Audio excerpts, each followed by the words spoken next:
las 9 de la mañana con 32 minutos, 9 con 32 minutos.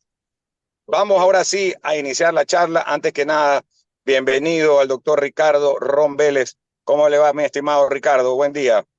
Buenos días, Andrés, Julio, Alcides, Noemí, ecuatorianos. Qué gusto estar aquí en Atalaya, disfrutando nuevamente con ustedes y poder conversar de tantas cosas, sobre todo de ese pobre IES actualmente, Dios mío, que es la última rueda del coche y a nadie le importa, que es una lástima lo que sucede con el IES a nivel general.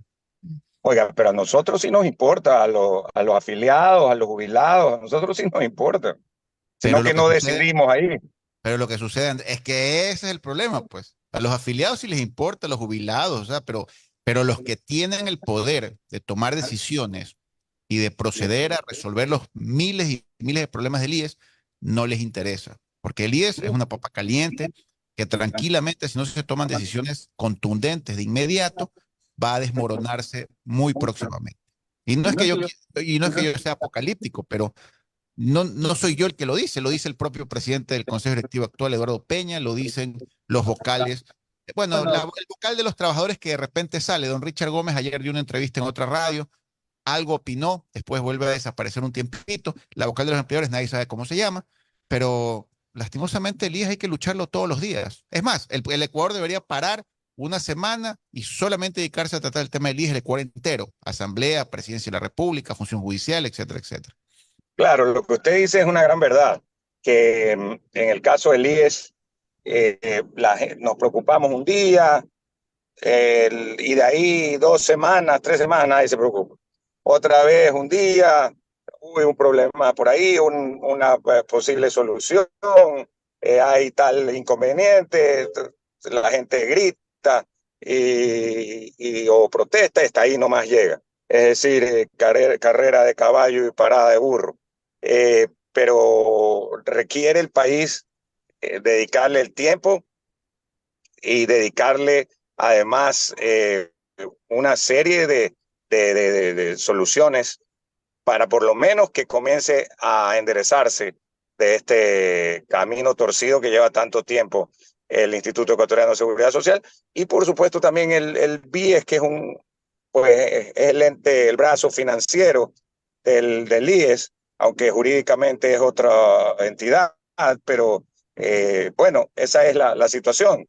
Vamos a ir con las preguntas del licenciado Alcides Montilla García, luego también Julio y Noemí. Correcto, pues un saludo, un abrazo para Ricardo.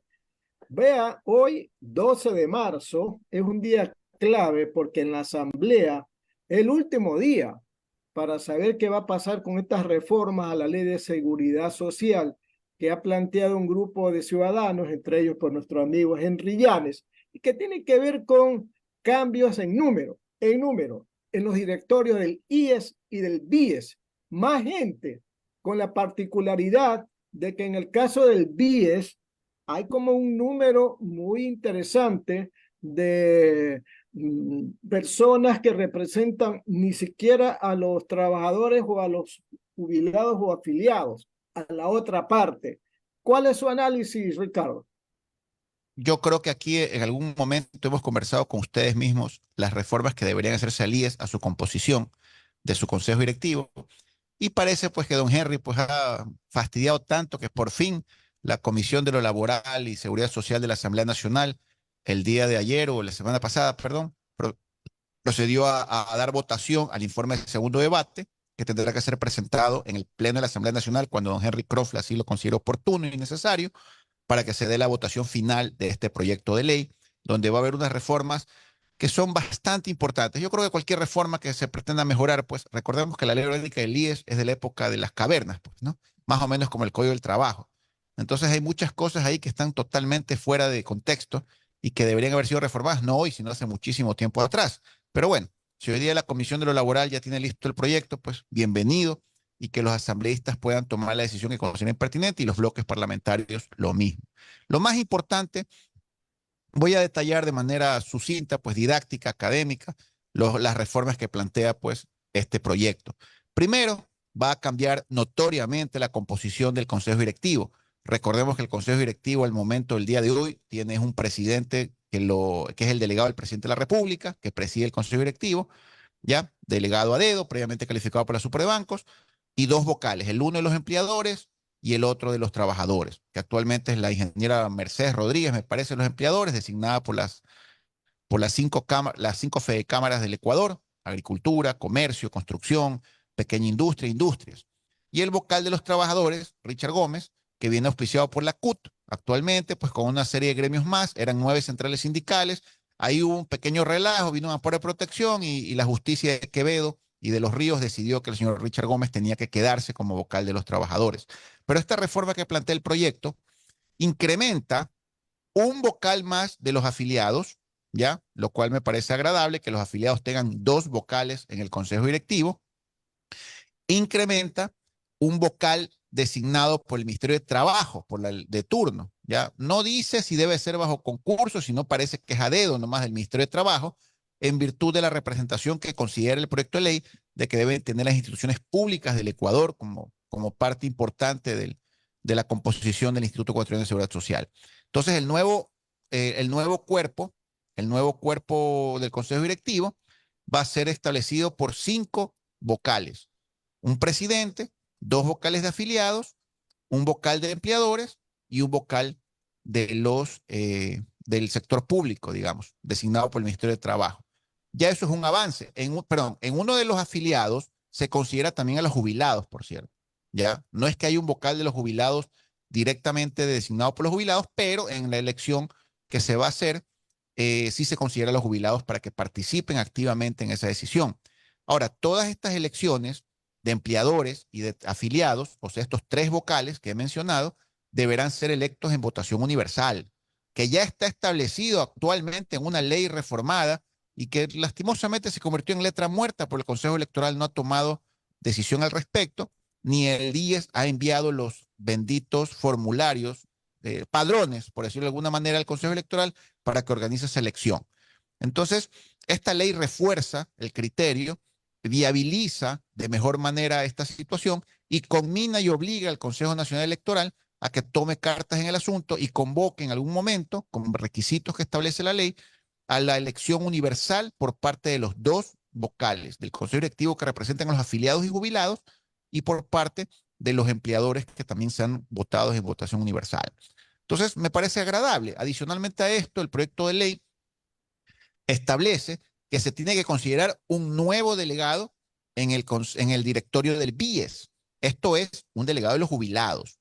Pero estos nuevos delegados de empleadores, de trabajadores, de jubilados, tienen que ser electos por el Consejo Directivo del IES, en un concurso que el Consejo Directivo del IES va a tener que establecer bajo reglamento y van a tener la responsabilidad y atribución de poder elegir a estos delegados al directorio del BIES. Se mantiene el mismísimo presidente del Consejo Directivo del IES como presidente del directorio del BIES y adicionalmente también se mantiene al Ministerio de Economía como miembro de dicho directorio. Aquí hay muchas críticas respecto a que el Ministerio de Economía no debería estar metido en el directorio del BIES. Yo pienso igual. A mí no me parece que el Ministerio de Economía sea parte del directorio del BIES porque es desagradable, pues, que el Ministerio de Economía permanentemente esté saqueando al BIES, ¿ya? Que no le pague los capitales jamás de los 10.000 y pico de millones de dólares invertidos en bonos del Estado y que sea parte del directorio. Me parece un poco ridículo. Y Ahí con parece 2, que los pues. asambleístas no se han dado cuenta de esta situación o se hacen de la vista Ricardo, gorda. son 2 representantes del gobierno ahí. Por eso, es que yo entiendo que el presidente del Consejo Directivo del IES sea a su vez el presidente del directorio del BIES. Hasta ahí puedo entenderlo, pero lo que sí critico fuertemente es que se pretenda mantener al Ministerio de Economía como parte del directorio del BIES. Eso yo no estoy de acuerdo, pero los asambleístas lo tienen incluido en su proyecto de ley y si ya pasó el primer y segundo debate, pues ya no hay nada que modificar, ya tocará nomás que los bloques parlamentarios voten sí o voten no, se abstengan o lo que consideren oportuno de la totalidad del proyecto de ley. Pero yo no estoy de acuerdo. Ricardo, mira, lo importante es que el jubilado y el afiliado vayan a votar, pues, que ya cese esa decisión universal, tradicional, antigua, de que los delegados de los trabajadores y jubilados ante el Consejo Directivo y el BIES eran decisión del dedo de los sindicalistas. Pues. Tiene que ser por voto popular, que uno vaya, yo, jubilado, vaya a votar, vaya a votar. Eso es democracia. Totalmente de acuerdo, Alcides. Es más, la reforma que ya está vigente establece exactamente lo mismo. Lo que pasa es que eso se convirtió en letra muerta. Esperemos que este nuevo proyecto, si la Asamblea decide votar a favor y si el presidente de la República no lo veta parcial o totalmente, ya efectivamente ahora sí el Consejo Nacional Electoral puede organizar estas elecciones universales para que existan los padrones, tanto de empleadores, jubilados y afiliados, y todos podemos asistir a votar como una votación normal, natural de presidente de la República o asambleístas nacionales, que todo el Ecuador pueda participar en designar a sus delegados a las respectivas vocalías de cada uno del Consejo Directivo del IES. A mí me parece una ilusión, ¿no? Por supuesto, este proyecto de ley aclara que ese costo tendrá que ser asumido por el Instituto Ecuatoriano de Seguridad Social, ¿ya? Y tendrá que transferirle los fondos y los recursos al Consejo Nacional Electoral para ello. Pero bueno, me parece que eso también es justo, no tiene por qué pagarlo el Estado, pues, ¿no? Entonces, ojalá que esto tenga humo blanco y se pueda, pues, de una u otra manera mejorar la composición actual del Consejo Directivo del IES y que toda esta correlación de fuerzas de todas las partes interesadas de la sobrevivencia y de que el IES pueda salir adelante, pues se instalen en algún momento y disculpen, se saquen ahí entre ellos los cueros al sol y resuelvan la situación del IES, pues, ¿no? Porque no es justo que el Estado ecuatoriano se burle del IES y no le pague, no le reconozca los valores que le tiene que pagar por ley, que están vigentes, ¿ya? Y que nadie pelee esos valores. Aspiro que esos dos vocales de los afiliados pues van a pelear pues de manera elegante, pues pelear esos recursos que el Estado tiene que transferirles. 9 de la mañana, 44 minutos, Radio Atalaya y su programa de opinión política, punto de vista. Estamos dialogando con el doctor Ricardo Ron, exdirector del IES en Guayas. Más preguntas de mi compañero Julio Ayala. Adelante, Julio. Gracias. Doctor Ricardo Ron, mucho gusto de saludarlo.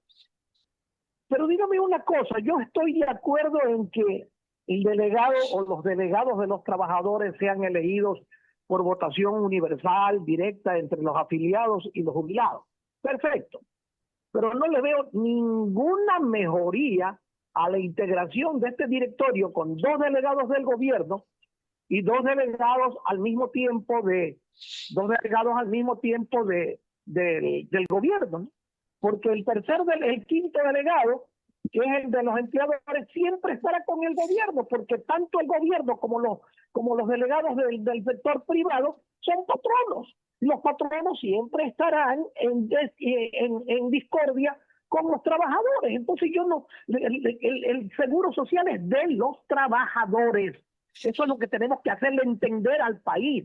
No tiene ahí por qué meter la mano ni el gobierno ni los empleadores. Ellos no tienen absolutamente nada que hacer allí. Lo que tiene que manejarlo es el trabajador, que debe contratar a una empresa especializada para la administración, y el control lo debe ejercer la clase trabajadora, porque son los directamente beneficiados de esta situación. Así que no entiendo cuál sería el avance de esta ley. Mire, Julio, yo voy a ser todavía mucho más contundente en lo que usted está mencionando, ¿ya?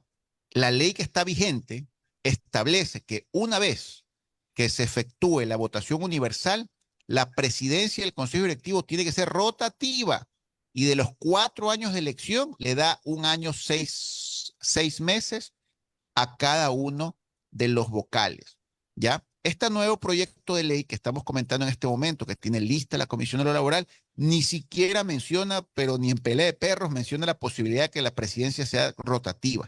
¿Por qué yo hago hincapié en esto? Porque aquí todos nos estamos haciendo los tontos y le estamos manteniendo, a pesar de que mejora la conformación, 2 delegados de los afiliados, un delegado, perdón, 2 afiliados y jubilados, ya, que pueden pelear la triste historia que el gobierno abusa del IES y del BIES, ¿ya? Pero seguimos manteniéndole el control de las instituciones al gobierno, ¿ya? Aquí todos nos hacemos los tontos, ¿ya? En este sentido. Y esto no es lo que no debería ser. Entonces, aumentamos 2 afiliados, pero por acá le metemos el delegado del Ministerio de Trabajo en representación del sector público para que le siga sumando, ¿ya?, al presidente del Consejo Directivo, que es un delegado directo del presidente de la República. Y el delegado de los empleadores es el que en este momento podría convertirse en el que va a inclinar el péndulo hacia qué lado se toman las decisiones, ¿ya? O sea, yo creo que hay una mejora, pero no le puedo decir que es perfecta.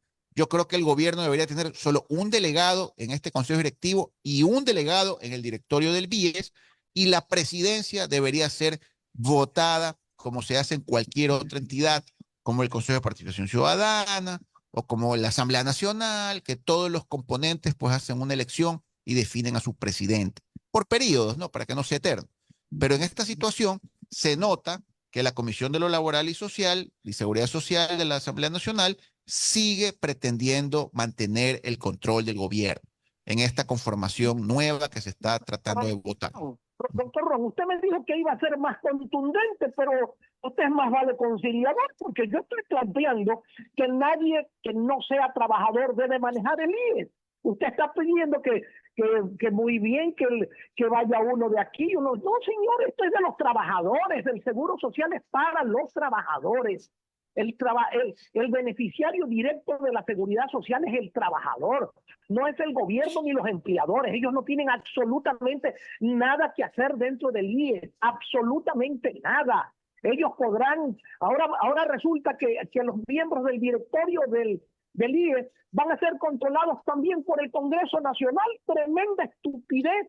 El Seguro Social es un ente autónomo, no es una entidad de gobierno, por favor. ¿A dónde vamos? Esta ley que se está gestando es un mamotreto para terminar y acabar con el Seguro Social. Ustedes se imaginen el momento en que el Congreso Nacional comience a controlar al IES también. O sea, ya no solamente lo va a controlar el Ejecutivo, sino también el Legislativo. Ya no más faltará que venga y meta la mano también la función judicial y quiera controlar al IES. Esto es una payasada, me parece, Ricardo Ron.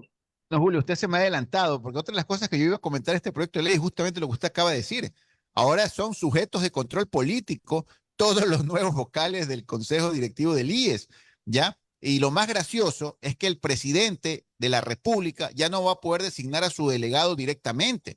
Tiene que enviarle una terna a la Asamblea Nacional, y la Asamblea Nacional de esa terna tiene que elegir al delegado del presidente de la República al Consejo Directivo del IES. Y si la Asamblea Nacional se duerme o se va de vacaciones y durante 15 días no se pronuncia, se sobreentenderá que el primero de la terna asume forma parte del Consejo Directivo del IES. Vea, Julio, yo no me voy a involucrar en el sentido de que el gobierno no tenga un delegado. Yo creo que el gobierno nacional, el sector público, debe tener un delegado en cualquiera de los dos, en el Consejo Directivo del IES o en el directorio del BIES. Lo que yo critico es que siempre lo presida.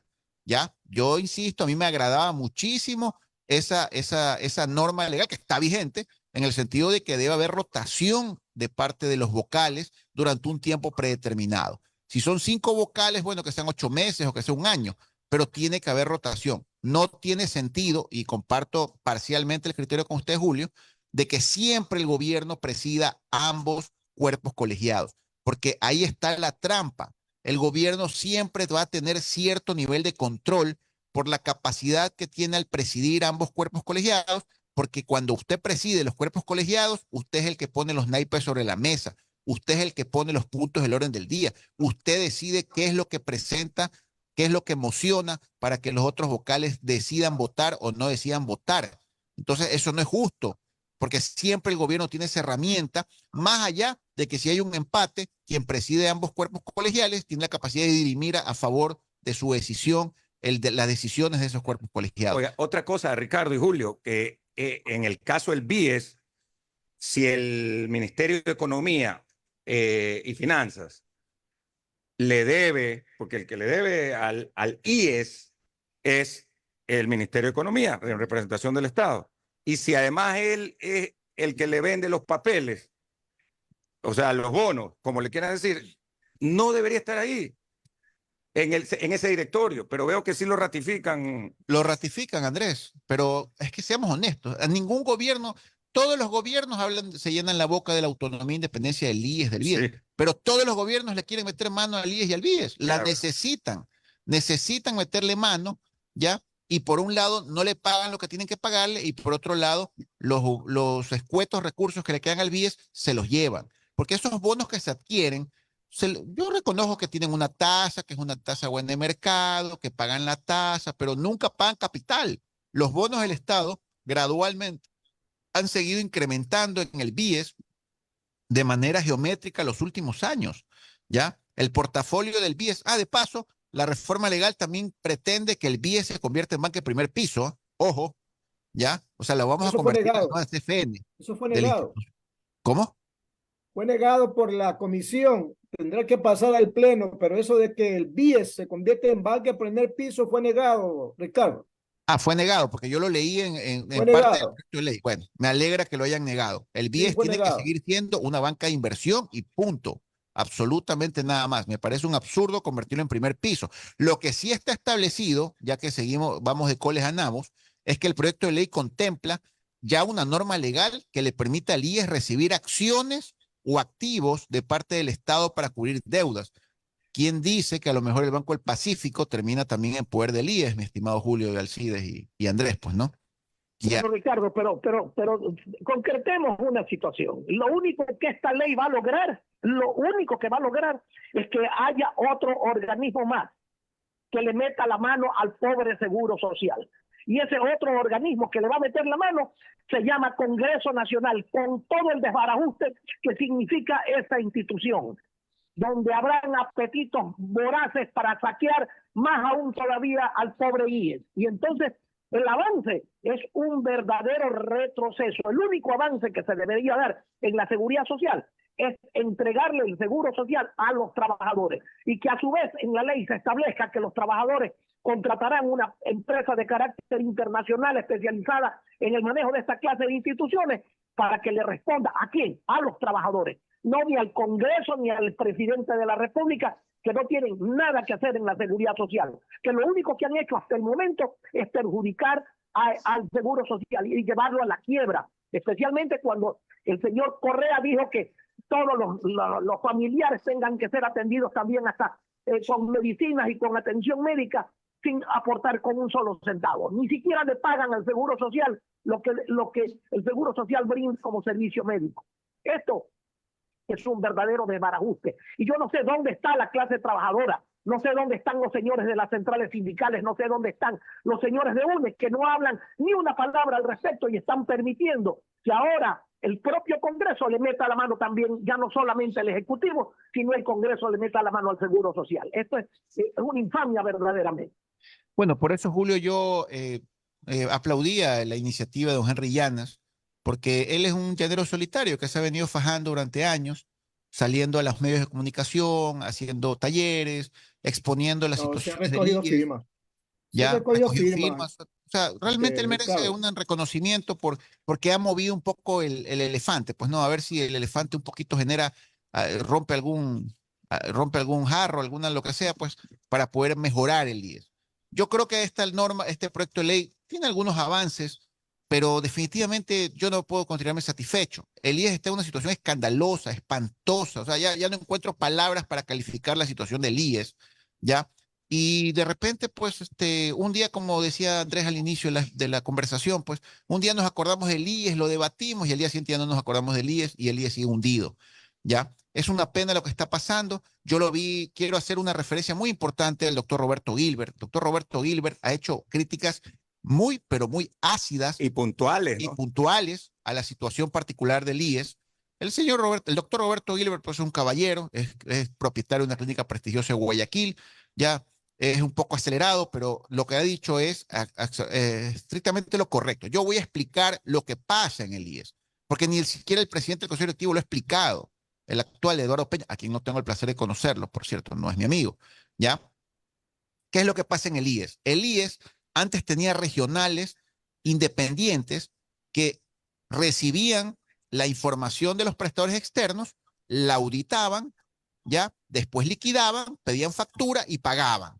Y de ahí se acreditaba, que se denomina desbloqueo ahí dentro del IES. Ese era el proceso natural y normal.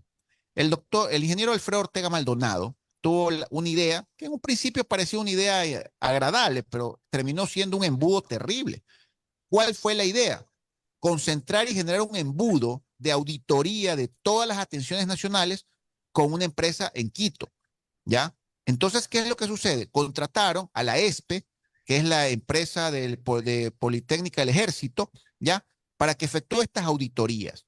Entonces la ESPE empezó a partir del 1 de enero del 2023 de manera monopólica a efectuar las auditorías, porque tenemos en el problema de salud de los prestadores externos hay que dividir dos cosas, la auditoría y la plata para pagar. Si no se audita, aunque hubiera 5.000 millones de dólares para pagar, no se puede pagar.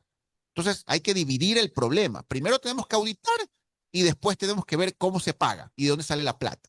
Entonces yo me estoy refiriendo actualmente al problema del embudo, específicamente de la auditoría. Entonces las regionales del IES perdieron la capacidad, facultad, atribución de poder auditar todos los procesos como se hacía la antigüita. ¿Ya? Entonces la antigüita, la gente se quejaba, bueno, sí, pero ahí vamos, y se auditaba. ¿Ya? Ahora no, ahora todo está hecho un embudo en una empresa de Quito y yo le voy a contar lo que está pasando. Pues la empresa de Quito, cuando fue contratada en la administración de don Alfredo Ortega Maldonado, se la contrató a un plazo de 2 años o lo que suceda primero, 4.765.000 atenciones. La atención que se audita es, por ejemplo, si usted va y se saca una muela, la atención es $60.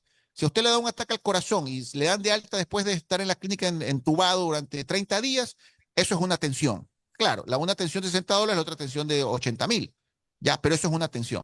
Entonces sucede que la actual... ¿Cómo se llama? No se sabe. ESPE.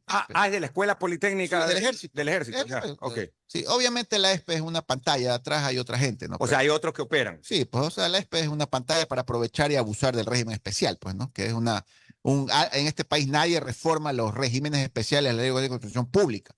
Se hacen los tontos todos los asambleístas y todos los políticos. Entonces le dejan ahí lo abiertos los regímenes especiales de contratación y este es un régimen especial de contratación porque es una empresa pública, ESPE, ¿ya?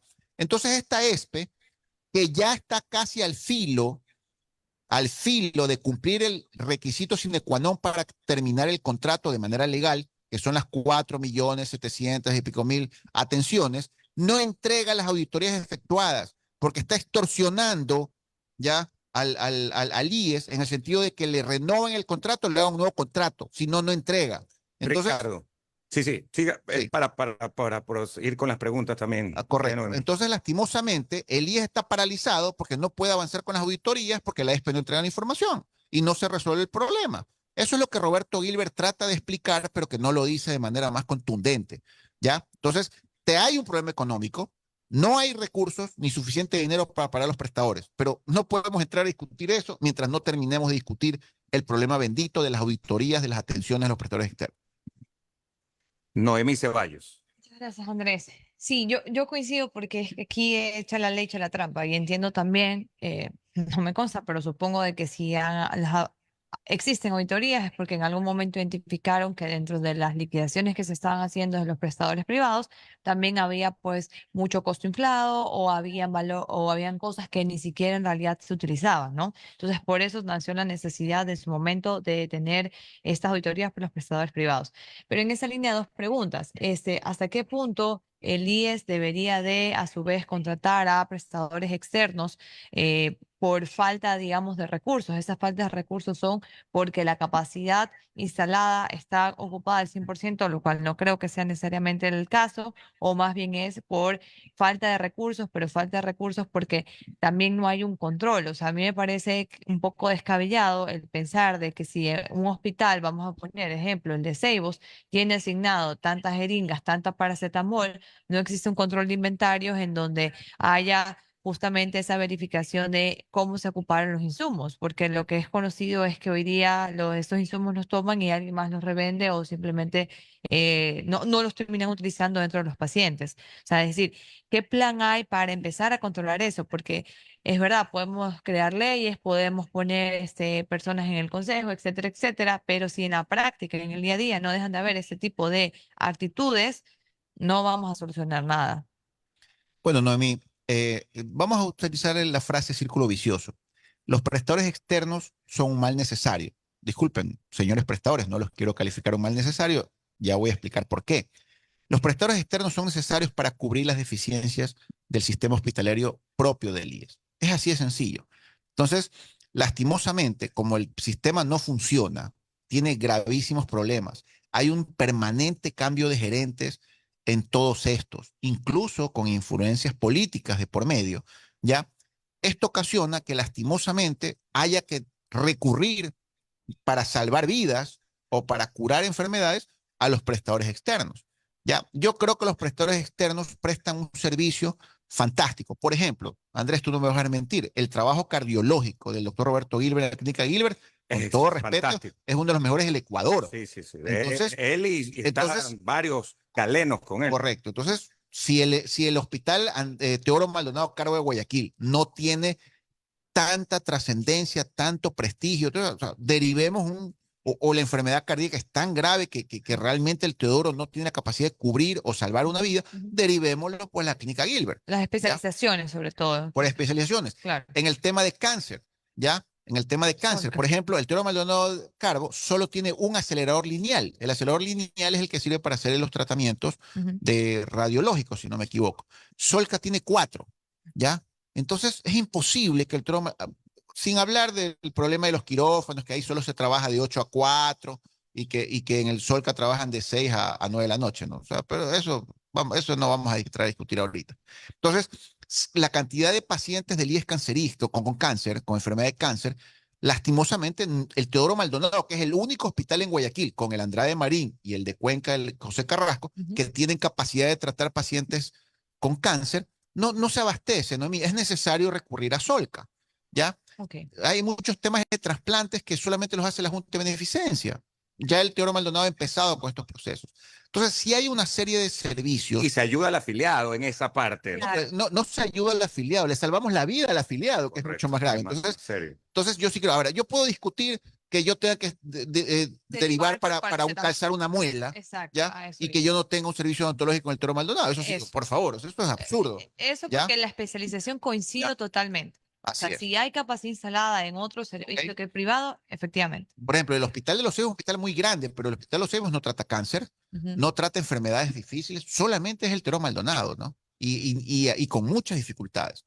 Aparte de eso, está el tema de las emergencias, ¿ya? Un afiliado sufre una emergencia, pues, si vive en la Alborada, a lo mejor no llega al Teodoro Maldonado, pero sí llega al Hospital Clínica Kennedy de la Alborada, que es parte de los prestadores externos. Ujú. Entonces, obviamente, el IES inmediatamente, pues, le da cobertura porque le dio un ataque al corazón, porque sufrió un desmayo, porque le dio un derrame cerebral. Entonces, no hay tiempo para llegar al Teodoro Maldonado, al Hospital de los Ceibos, y se mete a la clínica Kennedy de la Alborada porque él vive al norte de la ciudad. Entonces, ahí el IES tiene que dar cobertura. Yo voy a defender a los prestadores externos. Yo cuando tuve mi experiencia en el IES, pude ver lo importante de los prestadores externos. Ya ni siquiera voy a entrar nuevamente a discutir si son mejores o peores que los hospitales del IES, pero definitivamente los prestadores externos le dan una mano terriblemente importante a los afiliados y jubilados del IES, incluso los de Seguro Campesino también. Entonces lo que hay que hacer es buscar una forma de graduar esto. Ya el mismo presidente Eduardo Peña dijo el incremento inusual de los últimos 2, 3 años para la utilización de prestadores externos. Entonces, eso hay que meterle mano al asunto. Hay que definir cuáles son los servicios que realmente el prestador externo puede servir. No puede ser tan abierto como está en estos momentos. Y que sea lo justo y lo necesario. O sea, aquí creo que el punto es no discutir sobre la necesidad, sino es cuánto necesito, más bien sería.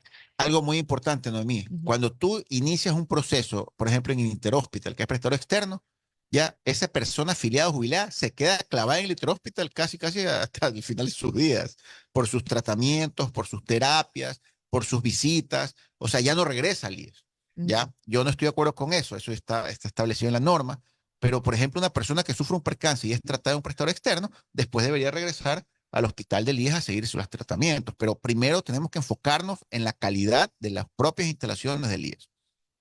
Claro, de acuerdo, coincido. Ahora, en cuanto a los problemas reales del IES también, en tema de afiliados pagando aportes, hay un grave problema y no solamente es Ecuador, es nivel mundial, en función de las estimaciones que se hicieron en su momento para poder cubrir luego jubilaciones, y hablando no tanto de la parte del IES de prestaciones, sino más bien desde los jubilados. Y cada vez la base de aportantes es menor y como le digo, insisto, no solamente es un tema de Ecuador, es un tema a nivel mundial, España sufre lo mismo y las expectativas de vida son más grandes. Al momento que hay más expectativa de vida, el compromiso de pagar esta jubilación por más tiempo se incrementa. ¿Cómo se solucionaría eso o qué se pudiera hacer? Lo digo por el pronunciamiento la semana pasada, si no estoy equivocada, del director del IES, el señor Peña, en donde se analizaba o se lanzaba una primera idea de hacer modificaciones para incrementar los años de aportaciones y el porcentaje, más bien, el porcentaje de aportación al 30%. Mira, Noemí, el presidente Eduardo Peña lanzó una idea de él, una iniciativa Ujú, que fue ampliamente rechazada. sí, La lanzó sin anestesia, por decirlo de alguna manera, así en un programa, si no me equivoco, en Teleamazonas, ¿ya? Y ocasionó, pues, es como tirarle gasolina a un incendio, más o menos, ¿ya? Porque él no lo explicó bien, ¿no? A mí. Él no lo... Toda la ciudadanía tienes que explicarle. Por ejemplo, actualmente cuando tú te vas a jubilar, tú simplemente se cogen los 5 mejores años de sueldo, ¿ya? Y él dice que quiere incrementar a 30 años para hacer el promedio, ¿ya? Incluso habló de un tema gradual y todo, pero no le explicó a la gente por qué son 5 años. Yo te explico a ti, Noemí, por qué son 5 años.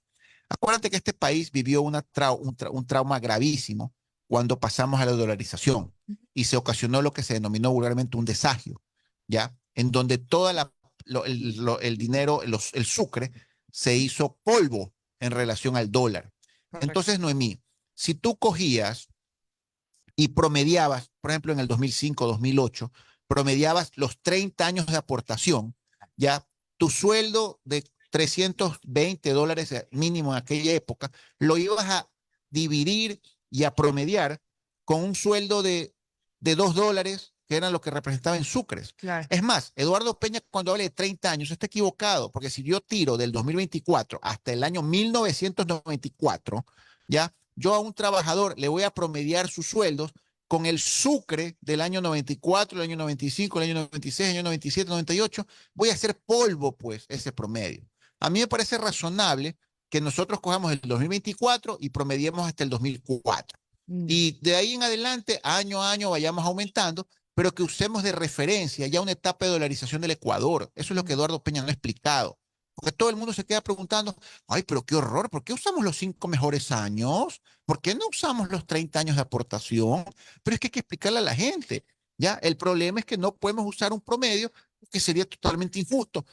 Clavarle un promedio a una persona utilizando los sueldos en sucres que recibía en el año 94, 98. A ver, Una y barbaridad. otra realidad es que llega un punto en donde me afilio con un valor mayor los últimos años y para que salga mejor el pago de la jubilación. Eso también es una Puede realidad ser que haya pasa en el mucha Ecuador. trampa, obviamente. Muchos voluntarios, por ejemplo, se van a incrementar el valor de afiliación simplemente para incrementar el promedio. Y A mí me parece injusto que sean solo 5 años. Deben ser más, pero no puede ser 30, pues no es mí. O sea, yo tengo que buscar unos sueldos razonables, porque hasta los sueldos del año 2000-2001, si no me equivoco, eran $160 el mínimo, $180 el mínimo. De ahí fueron incrementando un poco más geométricamente y ahora ya incrementan de manera muy, muy pausada. Pero Claro. tenemos que ser justos con los afiliados que trabajaron, tuvieron un empleo formal en el año 94, 95, 96, 97, 98. No podemos usar esos sueldos de promedio. Pues. Claro. Vamos a usar un sueldo de $3 mensuales para promediar con $460. Una barbaridad. Eso es lo que no explica Eduardo Peña. Entonces, Eduardo Peña dice, lanza así a la rueda, no, que vamos a promediar 30 años. Entonces vamos a promediar 94, 95, 96. Una locura, Claro, pues. claro. Eso no es justo para No, los afiliados. hubo bastantes comentarios Rechazo. negativos. Sí, esa Oye, es la palabra, la rechazo.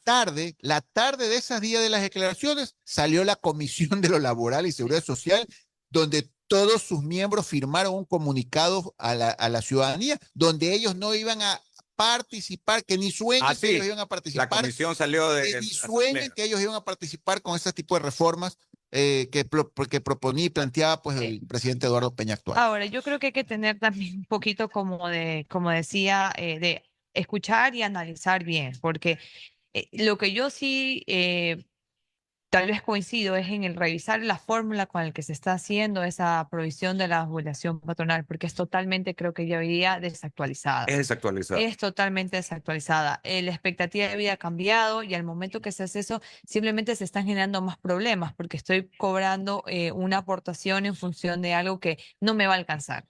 Entonces, sí creo que hay cosas que hay que revisar, pero también coincido que es la manera en cómo se la comunica. Y, por ejemplo, aumentar, ya eso es otra cosa. Aumentar al 30%, lo que hoy es No, 21 pues, tanto, eso causó todo el rechazo lo de digo, trabajadores y de ejemplo. patronos. Claro, por supuesto, porque ¿quién asumiría ese 9% Mira, adicional? el Código del Trabajo es el año 34. Nadie se atreve a poner un dedo encima porque enseguida sale la gente a reclamar a las calles. Pero el problema es que el Código del Trabajo tiene unas cuestiones muy complejas para los empleadores. Aquí todo el mundo cree que los empleadores se llenan de bolsillos de dinero y Es el malo. explotan. Es el malo. Eso no es verdad. O sea, es tan difícil poder con cualquier negocio cubrir todos los componentes salariales Sí. de un trabajador. ¿Ya? El tema de la jubilación patronal está en el Código del Trabajo, pero no tiene sentido. ¿Ya? Me van a perdonar pues todos los Mesías Tatamuez y compañía, pero yo no estoy de acuerdo con esa jubilación patronal. O sea, si nosotros queremos incrementar el empleo en el Ecuador, deberíamos hacer, por ejemplo, una reforma. El contrato de prueba, pasarlo de 3 meses a 2 años. Yo no veo regresión laboral en ese sentido, pero para una persona va a ser mucho más fácil contratar sabiendo que durante 2 años puede despedirlo sin ningún tipo de indemnización. ¿Ya? ¿Por qué solo 3 meses? Hagámoslo 1 año, 2 años. ¿Ya? Y en el tema de la jubilación patronal, las empresas serias tienen que desde el primer día que contratan a un trabajador, tienen que hacer provisiones Claro. de la jubilación patronal futura. Tú no sabes si el trabajador se va a morir o va a renunciar o se va a ir en 7, 8, 10, 12 años. Pero una empresa seria, ya que maneja su contabilidad de manera seria, desde el día 1 que contrata un trabajador, inmediatamente tiene que hacer provisiones para la jubilación patronal en 20 Y años. no es deducible ¿Ya? impuesto en la Y renta. aparte de eso, yo conozco algunas empresas, no voy a dar nombres, algunos bancos grandes del Ecuador, que cuando tú tienes 19 años, 9 meses de servicios, te despiden, ¿ya? Porque es más fácil pagarte una indemnización de 19 años, o sea, 19 sueldos de indemnización laboral por despido intempestivo, que quedarte pagando el resto de tu vida, que pueden ser 25 años de manera mensual un sueldo. Entonces, lastimosamente esa jubilación patronal, me estoy escapando del tema del IES, esa jubilación patronal lo que ocasiona es que una persona que ha trabajado 19 años, 9 meses, 10 meses en una entidad, lo voten, porque es mucho más barato pagar la iniciación laboral que pagar la jubilación patronal. Entonces, una persona que ya tiene 45, que ya va rumbo a los 50, 60 años, que en vez de seguir trabajando en esa misma empresa sin ningún problema, ya se ve en la calle con un cheque de una iniciación laboral. Eso es totalmente absurdo, pero aquí nadie lo entiende y nadie lo quiere resolver. Entonces, yo aspiro que algún día alguien aquí reflexione y tengan esa, no, esa es más, yo estoy seguro que muchísimos empleadores preferirían 8,000 veces más que le incrementen la afiliación patronal para que el IES de una u otra forma absorba esa jubilación patronal, ya ese valor que a futuro le toca pagar Yo creo al que sí. patrón. O sea, Yo creo que sí. si yo voy donde un dueño de una exportadora camaronera, de una cartonera, lo que sea, le digo, mira, hermano, ya no vas a tener que preocuparte de la jubilación patronal, pero la afiliación te tiene que subir un porcentaje de lo que tú aportas mensualmente. Pasa, hermano, yo en este momento pago más, pero no quiero saber de la jubilación patronal. Y con eso garantizamos que nuestros empleados que van a cumplir 20 años de trabajo en cualquier empresa, puedan seguir trabajando hasta cuando deciden jubilarse y no tengan que ser despedidos intempestivamente, ¿ya? Y otra cosa, Noemí, que quiero saltarme el tema para aprovechar esto, ¿ya? Lo dijo Julio hace un minuto. No es justo que se creen nuevos beneficiarios del seguro sin que paguen un centavo. Eso nos venimos llenando la boca todo el tiempo, pero que le genere un copago, ¿ya? Porque, Por favor. claro. Oye, tú sí sabes. Yo creo que podríamos armar un panel, Noemí, sobre este tema, como el que hicimos sobre la reforma tributaria, con Ricardo, Henry Llanes, que está, como bien decía Ricardo, ha pasado insistiendo ante la comisión y algunos de los miembros de la comisión Claro, de la Asamblea que están por tratar estos días, ¿no? ¿Quién está, preside esa? Terán, el hijo del prefecto de los Johnny Terán. Johnny Terán, hijo. Johnny Terán. Él es el actual presidente de la comisión, ¿ya? Y como te digo, ellos ya tienen el informe de segundo debate listo. Sí. Ya está el proyecto listo. Ya depende de don Henry que lo tira al pleno y que se tome la votación y que veamos cómo reacciona don Daniel, pues si lo veta, lo ejecuta o lo veta totalmente. Ya depende del criterio personal del presidente de la República, ¿no? Que es el colegislador en Colegislador en este caso.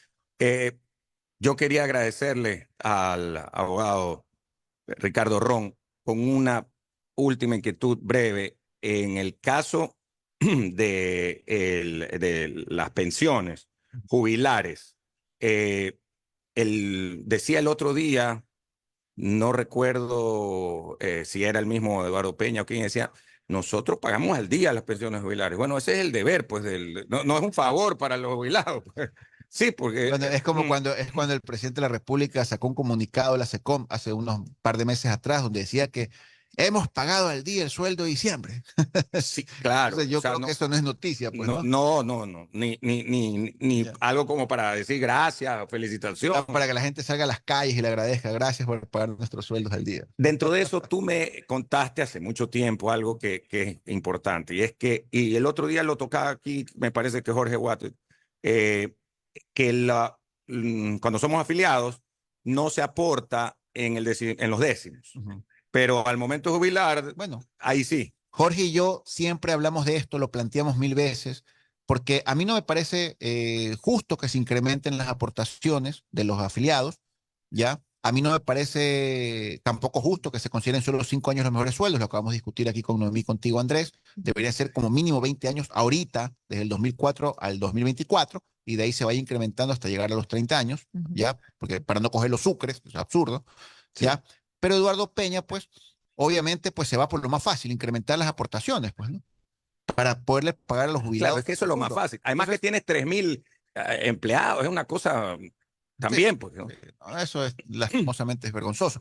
Pero lo que te digo, Andrés, es que a mí sí me parece injusto, le parecía también a Jorge Wattet, y lo sigue defendiendo él en una entrevista, lo escuché, yo lo voy a defender también, de que no es justo, pues tampoco, de que a todos los jubilados exigen que les cancelen sus 13º y 14º, pero cuando uno es afiliado, el 13º y el 14º no aporta. A mí me parece que debe afrontarse esta situación, efectuarse una reforma y que todo afiliado que recibe 13º y 14º también aporte de ese 13º y 14º.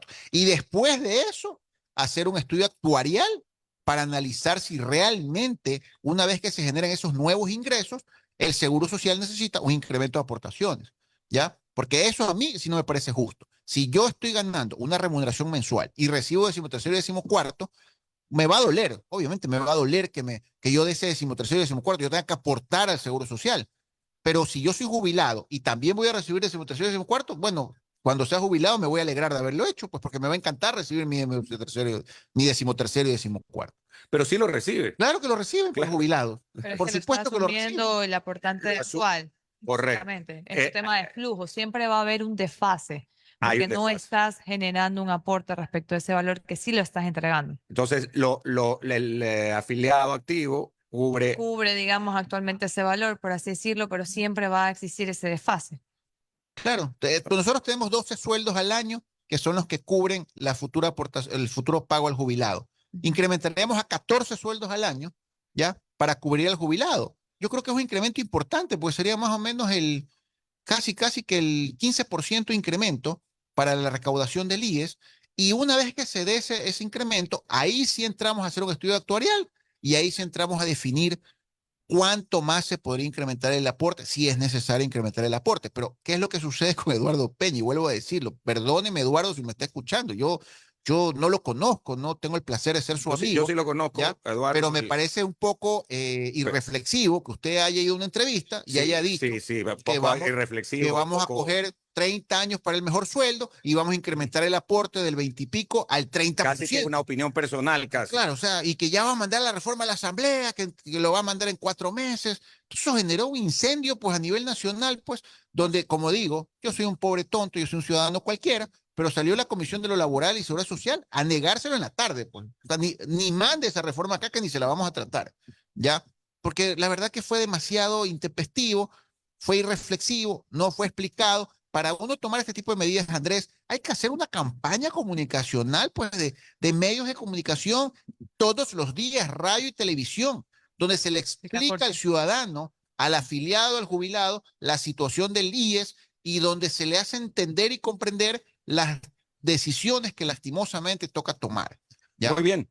Queremos agradecerle al abogado Ricardo Ron, exdirector regional del Instituto Ecuatoriano de Seguridad Social. Nos vamos a ir a la pausa comercial. Gracias, Ricardo. Gracias, muy buen Andrés. día. Gracias, la próxima para que venga, para que nos maten las bombas. Debate, vamos a hacer un panel y las bombas políticas que no, Alcidito, las bombas aquí que no nos ha traído el doctor Ricardo Ron para la próxima también, pero ya es otro tema. Estoy sentado esperándola.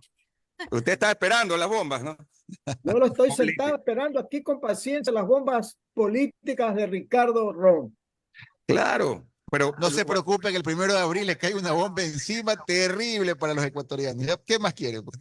¿cuál? El El libro. IVA. El IVA. Ah, Sí, ya hasta los restaurantes dicen que ya van a subir el almuerzo porque ya Así todo se dicen. incrementa, pues, ¿no? Todo se el IVA incrementa. que sí, Durísimo, durísimo. Ojalá que valga la pena este nuevo apoyo al gobierno y no después de un año nos vuelvan a pedir al 18, al 22. Este esfuerzo De esfuerzo, ¿no? de los ecuatorianos. Porque ¿verdad? no se siguen robando. esto es como la caja de Pandora. Uno le mete la caja de Pandora y no sé qué va a pasar con esta caja de Pandora, Dios mío.